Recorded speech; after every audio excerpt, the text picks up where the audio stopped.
नमस्कार। नेपाल सरकार स्वास्थ्य तथा जनसङ्ख्या मन्त्रालयको कोभिड-19 सम्बन्धी आजको प्रेस ब्रिफिङमा यहाँहरू सबैलाई स्वागत छ। म डाक्टर जागेश्वर गौतम, प्रवक्ता स्वास्थ्य तथा जनसङ्ख्या मन्त्रालय, कोभिड-19 को राष्ट्रिय अद्यावधिक विवरणका साथ उपस्थित भएको छु। आज साङ्केतिक भाषामा हामीलाई सागर सुवेदीले साथ दिँदै हुनुहुन्छ। हामीसँग एपिडेमियोलोजिस्ट डाक्टर विराज कर्मचार्य सहभागी हुनुहुन्छ। अरू दिन जस्तै आज पनि हामी प्रदेशको रिपोर्ट, हालसम्मको तथ्याङ्कको विश्लेषण र सरकारका नीतिगत निर्णय, निर्देशन र मापदण्ड यसै प्रेस ब्रिफिङमा समावेश गर्नेछौँ। कोभिड-19 का क्षतिहरू कम गर्न हामी सबैका प्रयास जारी छन्। हामीले स्वास्थ्य तथा जनसङ्ख्या मन्त्रालयको अनुरोध अनुसार हिँड्दा, बस्दा, काम गर्दा एक अर्कालाई सङ्क्रमणको आशंकामा राखेर मानिसबाट मानिसको दूरी कम्तीमा 2 मिटर कायम गरौँ, मास्कको सधैँ उचित प्रयोग गरौँ, हातको सरसफाइमा ध्यान दिउँ, हातले नाक, मुख, अनुहार छुने बानीहरू हटाउँ। हाम्रा यस किसिमका व्यवहार सधैँका लागि हुने गरी सुधार भयो भने कोभिड-19 को सङ्क्रमणबाट बच्नुका साथै धेरै किसिमका अन्य सरुवा रोगबाट समेत जोगिन सकिन्छ। गत बिहिबारदेखि आजसम्मको तथ्याङ्क हेर्दा नेपालमा 76,932 PCR परीक्षण भएको छ, जसमध्ये 25,448 परीक्षणमा सङ्क्रमण पुष्टि भएको छ। 23,293 जना सङ्क्रमण मुक्त भई डिस्चार्ज हुनुभएको छ। आज देशभरि जम्मा सक्रिय सङ्क्रमितहरूको सङ्ख्या 1,10,263 छ, जसमध्ये संस्थागत आइसोलेसनमा 7,808 र होम आइसोलेसनमा 1,02,455 जना हुनुहुन्छ। देशभरिका प्रयोगशालाहरूबाट आज 19,539 नमुनाको परीक्षण भएको छ भने 344 जनाको एन्टिजेन परीक्षण भएको छ। गत 24 घण्टामा PCR विधिबाट 7,316 र एन्टिजेन विधिबाट 52 जना गरी जम्मा सङ्क्रमितको सङ्ख्या 7,368 छ। आज काठमाडौँ उपत्यकाभित्र भक्तपुरमा 292, ललितपुरमा 436 र काठमाडौँमा 1,881 गरी जम्मा 2,609 सङ्क्रमण पुष्टि भएको छ। देशभरिबाटमा 701 जना क्वारेन्टिनमा रहनुभएको छ। आज सङ्क्रमणका कारण 145 जनाको दुःखद निधन हुन पुगेको छ। गत 24 घण्टामा कोभिड-19 सङ्क्रमण मुक्त भई 6,648 जना डिस्चार्ज हुनुभएको छ। हालसम्मको कोभिड-19 सङ्क्रमणबाट मुक्त हुने दर 74.6% पुगेको छ। उहाँहरूको उपचार तथा हेरचाहमा संलग्न सम्पूर्ण चिकित्सक, नर्स, स्वास्थ्यकर्मी तथा अन्य सहयोगी शुभेच्छुकहरू सबै धन्यवादका पात्र हुनुहुन्छ। आज देशभरि कोभिड-19 सङ्क्रमित भई 1,313 जना आइसियुमा रहनुभएको छ। त्यसमध्ये 380 जना भेन्टिलेटरमा उपचाररत हुनुहुन्छ। स्वास्थ्य तथा जनसङ्ख्या मन्त्रालयले कोभिड-19 सङ्क्रमणलाई मध्यनजर गरी सञ्चालनमा ल्याइएका कल सेन्टरहरू 1115 बिहान 6 देखि बेलुकी 10 बजेसम्म र 1133 र मोबाइल नम्बरहरू 98,512 55,837, 98,512 55,839 24 घण्टा नै खुला रहने र यसबाट कोभिड-19 बारे जानकारीहरू तथा सङ्क्रमितहरूले स्वास्थ्य सेवाहरू पाइरहनु भएको छ। अब हामी यहाँहरू समक्ष कोभिड-19 सम्बन्धी प्रदेशका गतिविधि समेटिएको भिडियो रिपोर्ट प्रदेश सवाल प्रस्तुत गर्दैछौँ।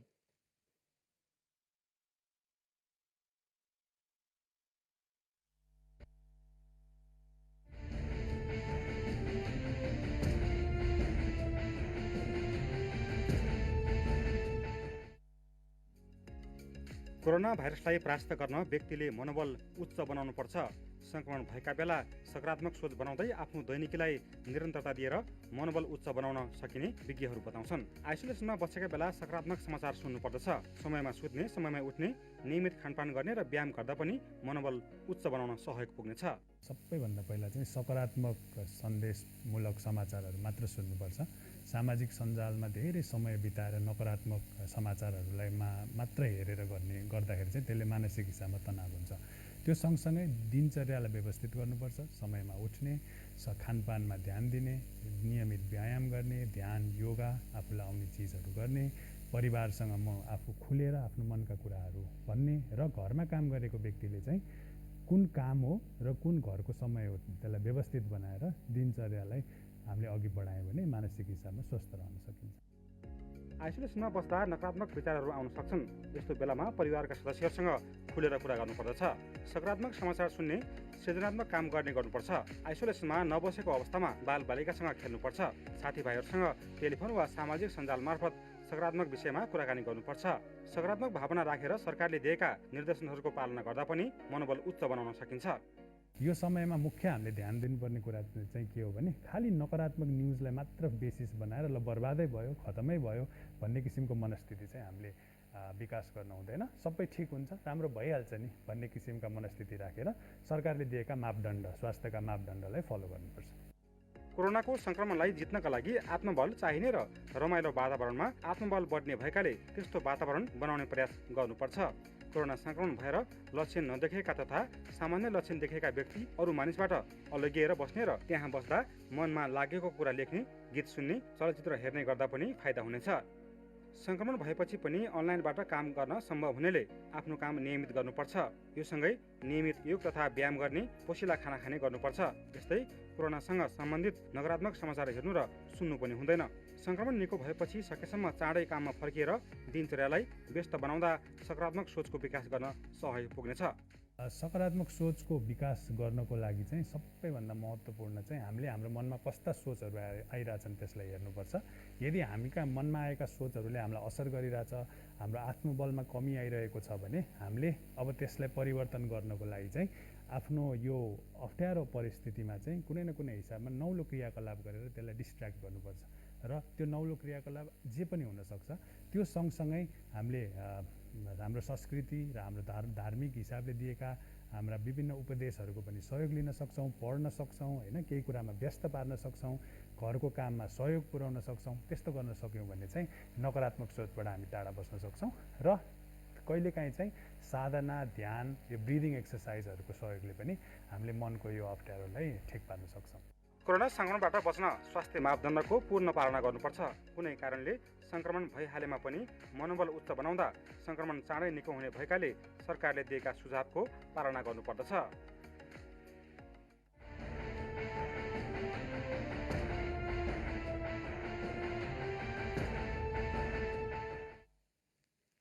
अब हामी समक्ष डाक्टर विराज कर्माचार्यले आफ्नो जानकारीमूलक प्रस्तुति दिनुहुन्छ।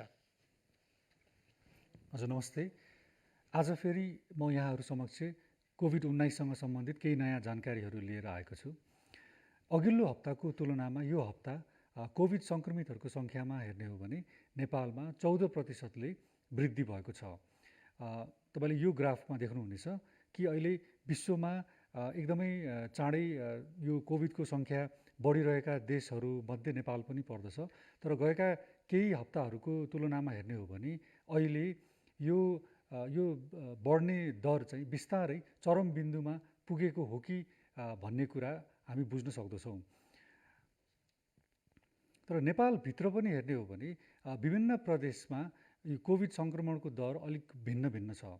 अघिल्लो हप्ताको तुलनामा यो हप्ता कोभिड सङ्क्रमितको सङ्ख्याहरू विभिन्न प्रदेशमा हेर्ने हो भने लुम्बिनी प्रदेशमा लगभग 1%ले कम भएको जस्तो देखिन्छ भने कर्णाली प्रदेशमा 134%ले वृद्धि भएको देखिन्छ।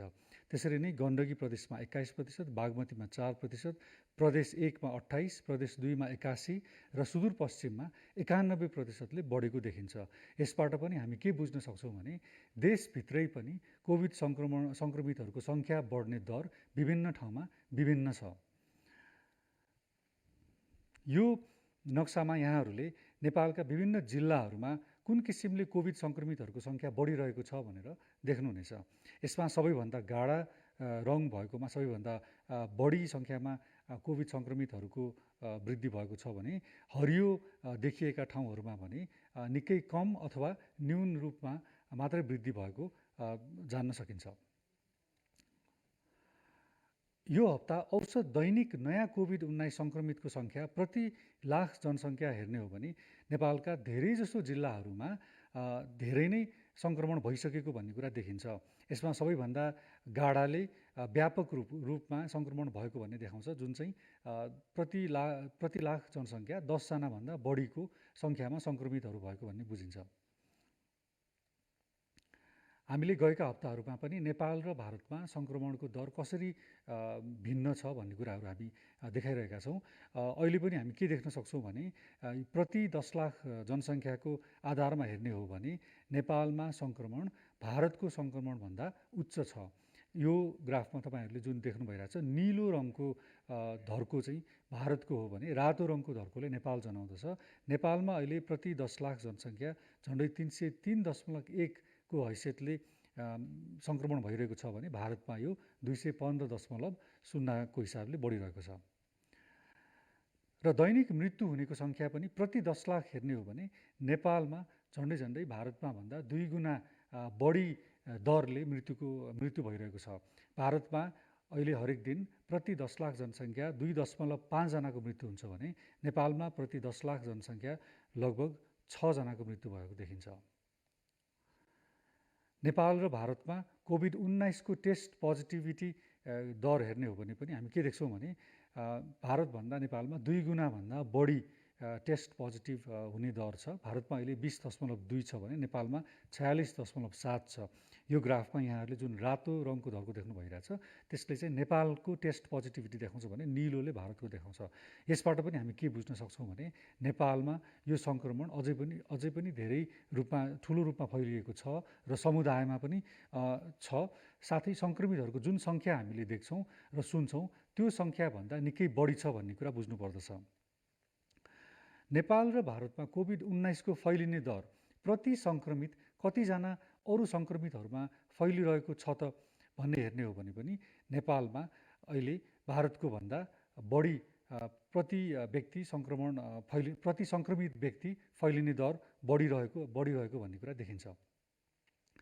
आजको यो प्रस्तुतिमा यहाँहरू समक्ष म विशेषतः अहिले यो हप्तामा धेरैजसो समाचारहरूमा आएको गाउँहरूमा भएको कोभिड सङ्क्रमणको बारेमा केही कुराहरू भन्न चाहन्छु। गत केही दिन यता नेपालका विभिन्न ग्रामीण भेगहरूमा कोभिड सङ्क्रमण निकै बढेको भन्ने कुराहरू आइरहेको छ।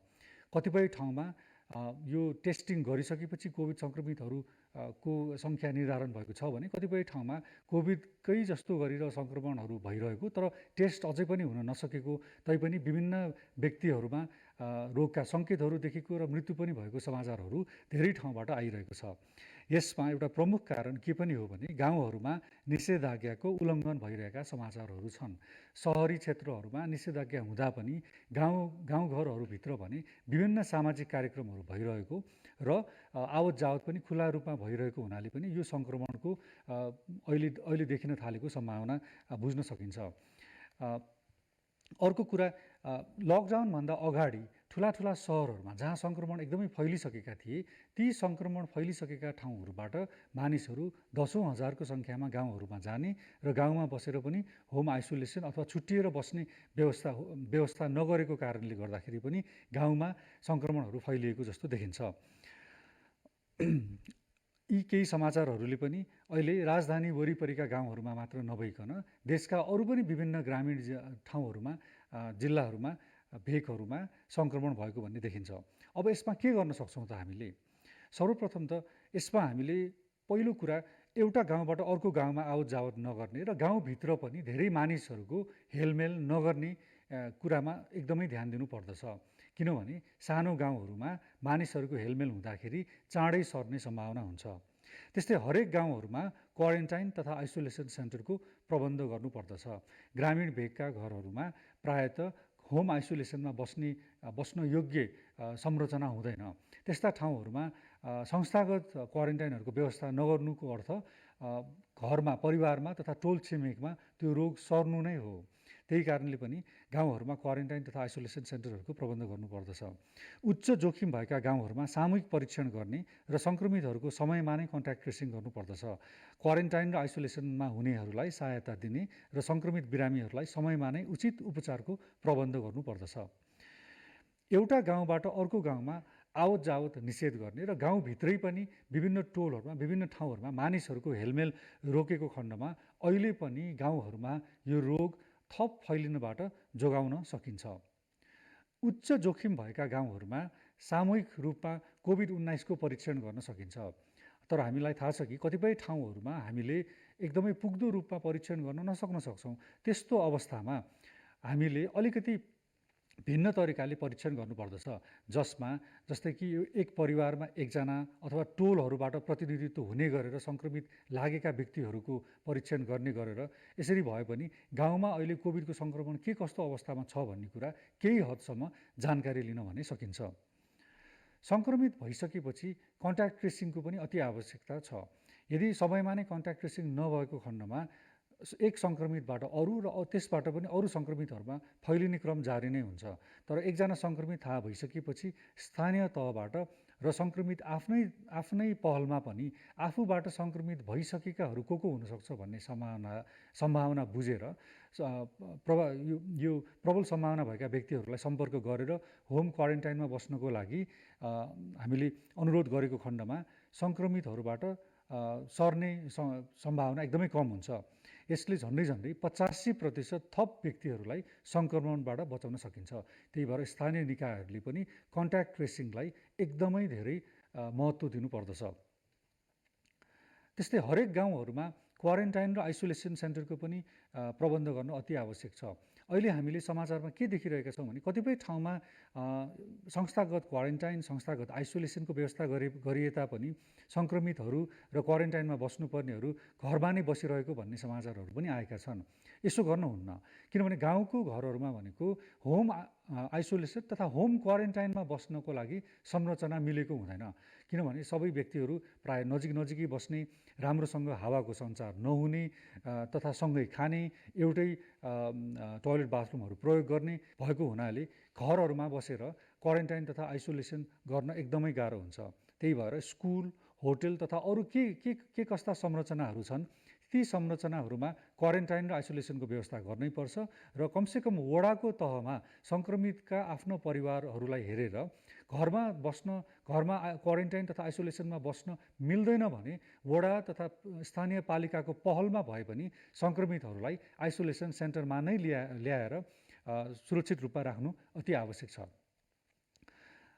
कदाचित होम आइसोलेसनमा नै बसेको खण्डमा पनि सङ्क्रमितहरूको स्वास्थ्यमा निगरानी गर्नुपर्दछ। हामीले पटक भनिरहेका छौँ, विशेषतः यसमा रगतमा अक्सिजनको मात्रा कतिको छ भन्ने कुरा हेर्नुपर्दछ। त्यही भएर गाउँहरूमा अहिले केही थोरै सङ्ख्यामा भए पनि पल्स अक्सिमिटर भन्ने सानो उपकरणको जोहो गर्नुपर्दछ, जुन प्रयोग गरेर सङ्क्रमितहरूको शरीरमा अक्सिजनको मात्रा कति छ भन्ने कुरा थाहा पाउन सकिन्छ र अक्सिजनको मात्रा घट्दो क्रममा छ, 92% भन्दा कम भएको छ भने तुरुन्तै अस्पतालमा लगेर उपचारहरू गराउन सकिन्छ। त्यस्तै 5 दिनभन्दा बढी ज्वरो आइरहने र आफ्नो समस्या अलिक जटिल हुँदै गएको जस्तो लाग्छ भने पनि होम आइसोलेसनमा नबसिकन स्वास्थ्य सेवा लिनको लागि गइहाल्नु पर्दछ। अर्को एकदमै महत्त्वपूर्ण कुरा आज म के भन्न चाहन्छु भने कोभिड सङ्क्रमित भइसकेपछि सबै सङ्क्रमितहरूलाई ठुला अस्पतालमा नै लानुपर्छ भन्ने छैन। सङ्क्रमित भएर अलिकति गाह्रो हुन थालेको, विशेषतः अक्सिजनको मात्रा 92% अथवा त्योभन्दा कम हुन सुरु भएको तथा 5 दिनभन्दा बढी ज्वरो आउन थालेको, अलिकति समस्याहरू देख्न थालेका जस्ता बिरामीहरूलाई सुरुको अवस्थामा अहिले हाम्रा प्राथमिक स्वास्थ्य केन्द्र तथा जिल्ला अस्पतालहरूमा पनि धेरै हद उपचार गर्न सकिन्छ। केही दिन अगाडि मात्रै नेपाल मेडिकल काउन्सिल तथा स्वास्थ्य मन्त्रालयबाट प्राथमिक स्वास्थ्य केन्द्रमा कोभिड-19 को व्यवस्थापनको लागि निर्देशिका जारी गरेको छ। यो निर्देशिकामा प्राथमिक तहमा धेरै सुविधाहरू नभएको ठाउँमा पनि कोभिडका बिरामीहरूलाई सुरुको अवस्थामा कसरी व्यवस्थित गर्न सकिन्छ भन्ने कुरा राम्रोसँग बुझाइएको छ। यो प्रोटोकल, यो गाइडलाइन सबै प्राथमिक स्वास्थ्य केन्द्रमा रहेका स्वास्थ्य कर्मीहरूले राम्रोसँग अध्ययन गरी त्यसअनुसार तयार गरेर गाउँहरूमा, जिल्लाहरूमा, विभिन्न ठाउँहरूमा आफ्नो तवरमा सुरुको अवस्थामा नै कोभिड सङ्क्रमितहरूलाई उपचार गर्न थाल्नु पर्दछ। यसो गरेको खण्डमा कोभिड सङ्क्रमितहरू थप जटिल समस्याबाट बच्न सक्छन्। धेरैजसो कोभिड सङ्क्रमितहरूलाई त्यहीँ उपचार गर्न सकिन्छ र यदि रिफर नै गर्नु परेको खण्डमा पनि केही उपचार गरिसकेर रिफर गर्दाखेरि सङ्क्रमितहरूलाई उपचार गर्न सजिलो हुने र बाँच्ने सम्भावना बढी हुन्छ। त्यही भएर हामी सबैले के बुझौँ भने प्राथमिक स्वास्थ्य केन्द्र तथा जिल्ला अस्पतालको तहमा पनि आफ्नो क्षमताले भ्याएसम्म यो निर्देशिका हेरेर कोभिड-19का बिरामीहरूको व्यवस्थापन गर्ने सुरुवात गरिहालौँ। त्यस्तै यसबाहेक अरू केही याद गर्नुपर्ने कुराहरू जस्तै फोन मार्फत बिरामीहरूको स्वास्थ्यको नियमित निगरानी गर्न पनि सकिन्छ। कतिपय गाउँपालिकाहरूमा अहिले घर घरमा गएर बिरामी तथा सङ्क्रमितहरूको बारे जानकारी लिएको पनि थाहा छ भने जहाँ सङ्क्रमितहरूकोमा फोनबाट सम्पर्क गर्न सकिन्छ, कमसेकम दिनहुँ अथवा एक दिन बिराएर मात्र सम्पर्क गरेको खण्डमा पनि समयमा नै केही अप्ठ्यारा समस्याहरू छन् भने उहाँहरूलाई स्वास्थ्य सल्लाह दिन सकिन्छ। होम आइसोलेसनमा हुने सङ्क्रमित व्यक्तिहरूलाई नियमित परामर्श दिन सकिन्छ। अस्पताल भर्ना गर्नुपर्ने बिरामीको लागि शय्याको व्यवस्था गर्ने तथा रिफर गर्नको लागि पनि सङ्क्रमित र सङ्क्रमितको परिवार आफैले गर्नुभन्दा स्थानीय निकायको तहबाट गर्दाखेरि सङ्क्रमितहरूलाई धेरै सजिलो हुन्छ। त्यस्तै यदि रिफर गर्नु नै पर्ने अवस्था आएको खण्डमा पनि स्थानीय तहबाट एम्बुलेन्सको व्यवस्था गर्ने तथा अरू सम्पर्क गरिदिने कामहरू गरेको खण्डमा सङ्क्रमितहरूलाई उपचार गर्न धेरै सजिलो हुन्छ। यसमा स्थानीय तह मात्र होइन, अरू स्थानीय सरोकारवालाहरूले पनि उत्तिकै जागरुक भएर लाग्न सकिन्छ। यो समयमा एक अर्कालाई सहयोग गर्नको लागि टोलमा, वडामा, पालिकामा सबैजना लागेको खण्डमा सङ्क्रमितहरूलाई अझै पनि हामीले धेरै राम्रोसँग व्यवस्था गर्न सक्छौँ। छिमेकी मुलुक भारतमा पनि केरला तथा मुम्बईमा कोभिड व्यवस्थापन गर्नको लागि स्थानीय सरकारले एकदमै ठुलो भूमिका निभाएको र एकदमै सफलतापूर्वक अरू प्रान्तहरू हेरिकन धेरै सफलतापूर्वक व्यवस्थापन गरेका धेरै उदाहरणहरू छन्। हामी पनि आफ्नो क्षेत्रमा, आफ्नो पालिकामा यस्ता उदाहरणीय कामहरू गर्नको लागि प्रयास गरौँ। यसो गरेको खण्डमा आउने दिनहरूमा अझै पनि हामीले धेरैजनालाई मृत्युको जोखिमबाट बचाउन सक्दछौँ। हस्त यति भन्दै आजको यो प्रस्तुति यहीँ टुङ्ग्याउँछु। आउने हप्ता फेरि नयाँ जानकारीहरू लिएर आउने नै छु। आजको लागि नमस्ते, धन्यवाद। धन्यवाद डाक्टर विराज कर्मचारीलाई। अब एउटा जानकारी रहेको छ, कोरोना सङ्क्रमणको सङ्ख्या साथै मृत्यु पनि बढिरहेसँगै हामी सबैजना मानसिक तनावमा छौँ, जसका कारण हामी अनावश्यक रूपमा रिसाउने, झर्किने, निद्रा नलाग्ने, टाउको दुख्ने र शरीरका अन्य भागहरू दुखेको महसुस हुन्छ र हामी नियमित काम राम्ररी सम्पन्न गर्न नसकिने समस्या आउँछ। हामीमा धेरै प्रश्नहरू आउँछन् र बिस्तारै धेरै कुरामा विश्वास चाहिँ हराउँदै जान पनि सक्छ। यस्तो अवस्थामा आफ्नो परिवारका सदस्यहरू देश विदेशमा रहेकोले एकै ठाउँमा बस्न नपाएको कारणले पनि तनाव हुन जान्छ। आजभोलि झन् विभिन्न अक्सिजनका अभावका समाचारहरू, अस्पताल बेड अभावका कारणले हामी झनै तनावमा बस्छौँ। यसरी तनावमा रहँदै जाने हो भने हामी दीर्घ रोगको पनि शिकार बन्न सक्छौँ। त्यसकारण यो तनावबाट मुक्त रहन विभिन्न तरिका अपनाउनु पर्ने हुन्छ। बिहान उठ्ने बित्तिकै सकारात्मक सोच्ने र बोल्ने, आज म स्वास्थ्य छु र म भाग्यमानी छु भन्ने ठान्ने, सामाजिक सञ्जालमा बिहानै र राति सुत्नुभन्दा 2 घन्टा अगाडि सञ्जालहरू नहेर्ने, आफूले आफूलाई फुर्सद चाहिँ दिने गर्नुपर्छ। अफिसको काम सकिएपछि विभिन्न चाहिँ मनोरञ्जनात्मक कार्यहरू हेर्ने गर्नुपर्छ। परिवारसँग गुणात्मक समय बिताउनुपर्छ। परिवारका सदस्यहरूसँग बसेर कुराकानी गर्दै खानपिन गर्ने व्यवस्था गर्नुपर्छ। परिवारका सदस्यहरूले एक अर्काको कुरा राम्ररी सुन्नुपर्छ।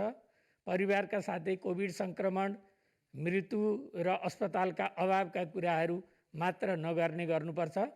प्रशस्त मात्रामा पानी पिउने, शारीरिक व्यायाम गर्ने, आधा घन्टाभन्दा बढी एक ठाउँमा नबस्ने, उठेर कोठामा भए पनि हिँड्ने, सकभर घरमा खुल्ला ठाउँमा बस्ने वा कोठैमा बस्दा पनि झ्यालडोका खोलेर हावा ओहोर दोहोर हुने गरी बस्ने गर्नुपर्छ। परिवारका अन्य नातेदारहरूसँग पनि फोनमा कुरा गर्ने, हामी एक अर्काको साथ रहेको कुराको सुनिश्चितता गर्ने, कम्तीमा 24 घन्टामा 8 घन्टा सुत्ने, दिक्क लाग्ने खालका न्युज र अडियो भिजुअलहरू नहेर्ने, यो अप्ठ्यारो परिस्थिति भएकोले सकभर एक अर्कालाई मद्दत गर्ने र यो मद्दत गर्ने अवसरको रूपमा यसलाई लिने।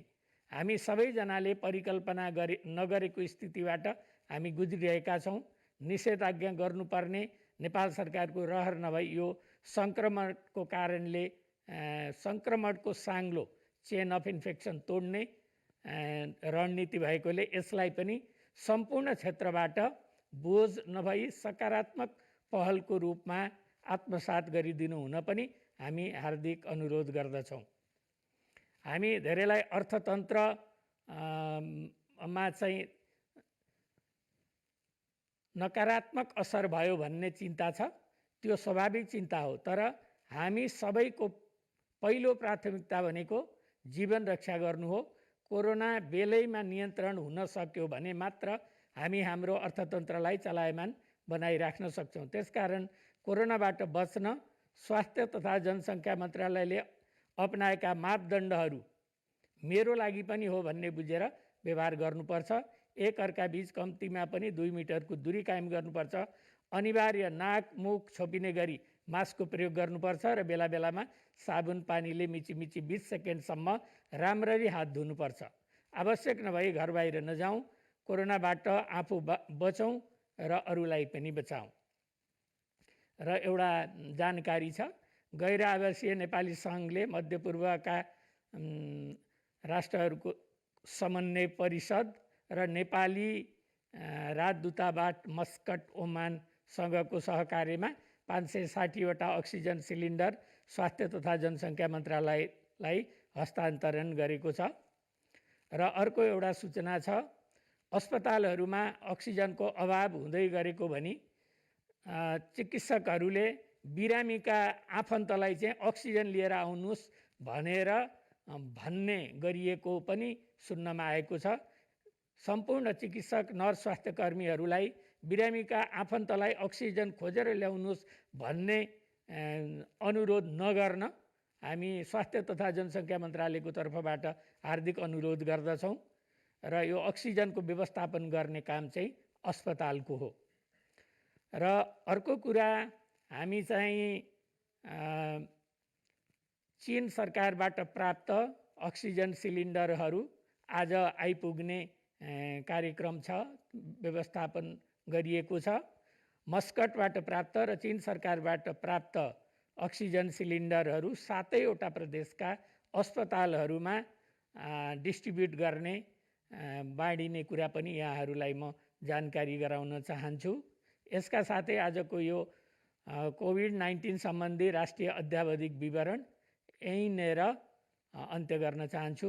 सबैलाई धन्यवाद। नमस्कार।